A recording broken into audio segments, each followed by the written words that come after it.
င်္ဂလာပါဒီလားသင်ခန်းစာကတော့ရာခိုင်နှုန်းတွက်တဲ့သင်ခန်းစာဖြစ်ပါတယ်အဲ့တော့ရာခိုင်နှုန်းတွက်ဖို့အတွက်ကျွန်တော်ဒီမှာစီးရင်စရာတစ်ခုဆွဲထားတယ်အဲ့ဒီတွေကနေမှကျွန်တော်ဒီအောက်ဆုံးအကွက်မှာရာခိုင်နှုန်းတွက်မယ်အဲ့တော့ရာခိုင်နှုန်းကျွန်တော်ဘယ်လိုတွက်မှာလဲဆိုတော့ဒီမှာဆိုရင်ကျွန်တော်830ပြတ်တာ2လာတာ8အဲ့တော့ရာခိုင်နှုန်းအနေနဲ့ကြတော့ကျွန်တော်လာတဲ့ရာခိုင်နှုန်းတွက်မှာပေါ့နော်အဲ့တော့လာတဲ့ရာခိုင်နှုန်းတွက်မယ်ဆိုရင်လာတဲ့လူကိုကျွန်တော်ဒီရှိတဲ့လူနဲ့စားလိုက်ရင်ဒါလာတဲ့ရာခိုင်နှုန်းရမှာဟုတ်ပြီနော်အဲ့တော့ကျွန်တော်ဒီဖြည့်လို့ခြင်းတဲ့အကွက်ပေါ့နော်ဖြည့်လို့ခြင်းတဲ့အကွက်မှာ delete တစ်ချက်နှိပ်မယ်โอเคနှိပ်ပြီးသွားပြီဆိုရင်ကျွန်တော်ဒီမှာချင်းညီမချင်းရင်ရေးမယ်ရေးပြီးရင်ကျွန်တော်ဒီ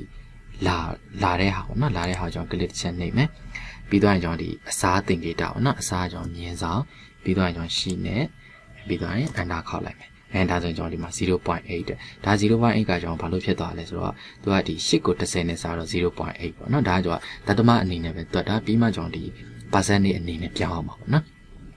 အဲ့တော့သူကလစ်တစ်ချက်နှိပ်ပြီးသွားပြီဆိုရင်ကျွန်တော်ဒီဘက်မှာ general ဆိုတာရှိတယ်အဲ့ဒီ general ကနေကျွန်တော်ဒီမြားလေးပေါ့နော်မြားလေးတစ်ချက်နှိပ်လိုက်ကျွန်တော်ဒီမှာ percentage ဆိုတာရှိတယ်အဲ့ရနေသွားလဲရတယ်ကျွန်တော်ဒီရာခိုင်နှုန်းပေါ့ဒီရာခိုင်နှုန်းကိုတန်းပြီးတော့နှိပ်လိုက်ရင်လည်းဒီမှာ percentage ပြောင်းသွားပါနော်အဲ့နောက်တစ်ခုအနေနဲ့ကျတော့သူကလစ်တစ်ချက်နှိပ်ပြီးဒီအောက်က mod number format သူကလစ်တစ်ချက်နှိပ်ပြီးသွားရင်ကျွန်တော်ဒီမှာ percentage ဆိုတာရှိတယ်သူတစ်ချက်နှိပ်လိုက်ဒီမှာလည်း percentage ဆိုရှိတယ်အဲ့တော့ဒီမှာ decimal place က percentage ရဲ့နောက်မှာဒသမဘယ်နှစ်နေရာလဲပေါ့နော်ပြီးတော့ okay နေလိုက်ရင်လည်းဒါ percentage တွက်တော့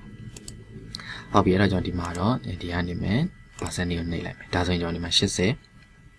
80ဒသမ88ရာခိုင်နှုန်းဆိုရလာပြနေအဲ့တော့ကျွန်တော်ဒီနောက်ကဒသမ2နေရာပေါ့2နေရာမယူချင်ဘူးဆိုရင်ကျွန်တော်ဒီအကွက်ထဲမှာပေါ့နော်ဒီအကွက်ထဲမှာ decrease demic ပေါ့နော်ဒသမ short တာပေါ့နော်ဒသမ short တာကို delete 2ချက်နှိပ်လိုက်ဒသမ2နေရာပိုနေတဲ့အတွက်ကျွန်တော်2ချက်နှိပ်လိုက်တော့ပေါ့နော်2ချက်နှိပ်လိုက်တော့အဲ့ဒီမှာ80ရာခိုင်နှုန်းဆိုဖြစ်သွားပြီဟုတ်ပြီနော်အဲ့တော့ဒီမှာဆိုရင်10ရောက်မှာ10ရောက်လာတယ်ဆိုတော့ဒါရှင်းရှင်းလေးလေးကျွန်တော်ဒီ80ရာခိုင်နှုန်းပေါ့ဟုတ်ပြီနော်အဲ့တော့နောက်တစ်ခွက်ထပ်တွက်မယ်အဲ့တော့ကျွန်တော်ဒီဟာကိုတော့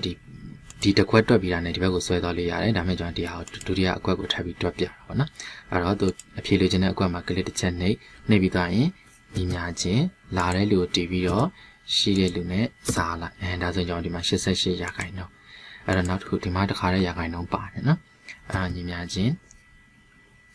လာတဲ့လူတီအစားရှိတဲ့လူနဲ့စားဒါဆိုကျွန်တော်ဒီမှာဒသမအနေနဲ့ထွက်ပြီးအဲ့တော့မှကျွန်တော်ဒီခါကျတော့ဒီ percentage နော် percentage ကို click တစ်ချက်နှိပ်လိုက်ဒါဆိုကျွန်တော်ဒီမှာ85ရာခိုင်နှုန်းနဲ့အဲ့ဒါကျတော့ကျွန်တော်ဒသမမပေါဘူးနော်အကယ်များကျွန်တော်ဒသမလိုချင်တယ်ပေါ့တချို့ကကျတော့ကျွန်တော်ဒီကိန်းဂဏန်းတွေကစားလို့မပြတ်ဘူးပေါ့စားလို့မပြတ်ဘူးဆိုကျွန်တော်ဒသမတွေပါတယ်ပေါ့နော်ဒသမတွေနဲ့အတိအကျလိုချင်တယ်ဆိုရင်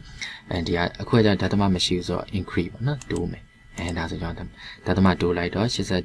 85.19ရာခိုင်နှုန်းဖြစ်သွားတော့နော်အတိအကျဆိုရင်တော့85.2အဲ့ဒါအောင်မှဒသမဖြုတ်မယ်ဆိုရင်85ရာခိုင်နှုန်းဟုတ်ပြီနော်အဲ့ဒါအောင်မှကျွန်တော်ဒီဘက်ကိုဆွဲချလိုက်ဒါဆိုကျွန်တော်ဒီမှာတန်လုံးpercentage တွေတွက်သွားပြီဟုတ်ပြီနော်အဲ့တော့ပြတ်တဲ့ရာခိုင်နှုန်းတွက်ချင်တယ်ဆိုရင်လည်းသူအဖြေလို့ခြင်းတဲ့အကွက်မှာ click တစ်ချက်နဲ့ပြတ်တဲ့ဟာကိုတီးလာရှိတဲ့ဟာနဲ့စားလိုက်ပေါ့နော်ဒါဆိုကျွန်တော်ဒီမှာ20%ဒီမှာတော့ဒီအကွက်ကကြတော့ percentage ရွေးပြီးသားဆိုတော့တခါတည်း percentage ဖြစ်သွားတော့အဲ့တော့ဒီရာခိုင်နှုန်းကတော့လာတဲ့လူရဲ့ရာခိုင်နှုန်းနဲ့ပြတ်တဲ့လူရဲ့ရာခိုင်နှုန်းပေါင်းလိုက်ရင်အဓိကတော့100ရပါဘူးနော်ဒီမှာဆို80နဲ့20ဆို100ဟုတ်ပြီနော်အဲ့တော့ကျွန်တော်တခါလေကျတော့ဒီမြန်မာကိန်းဂဏန်းတွေကိုတွက်တာပဲဒီရာခိုင်နှုန်းတွေကျတော့အင်္ဂလိပ်လူတွေပြောင်းသွားအဲ့လိုအင်္ဂလိပ်လူတွေကျွန်တော်ပြောင်းသွားတယ်ဆိုရင်ကျွန်တော်ဒီ format painter လုပ်လို့ရပါတယ်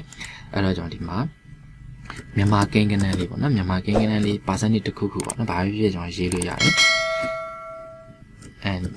percentage ပေါ့နော်50ရာခိုင်နှုန်းလောက်ရေးလိုက်မယ်ရေးပြီးတော့သူ့ကိုလည်းတသမလျှော့လိုက်နော်လျှော့လိုက်မယ်လျှော့ပြီးတော့သူ့ကို click တစ်ချက်နှိပ်ပြီးတော့ကျွန်တော်ဒီမှာ home ရဲ့အောက်မှာဒီပြည့်စည်ပုံစံလေးရှိတယ် format painter တဲ့အဲ့ဒါလေးကို click တစ်ချက်နှိပ်ပြီးတော့ရင်သူတို့တစ်ခုလုံးကိုဆွဲလိုက်ဒါဆိုရင်ကျွန်တော်ဒီမှာမြန်မာလိုဖြစ်သွားပြီဟုတ်ပြီနော်အဲ့ဒါပဲသူ click တစ်ချက်နှိပ် format painter ယူဒီမှာကျတော့တစ်ခွက်တည်းဆိုသူ click တစ်ချက်နှိပ်ဒါဆိုရင်ဒီကောင်တွေ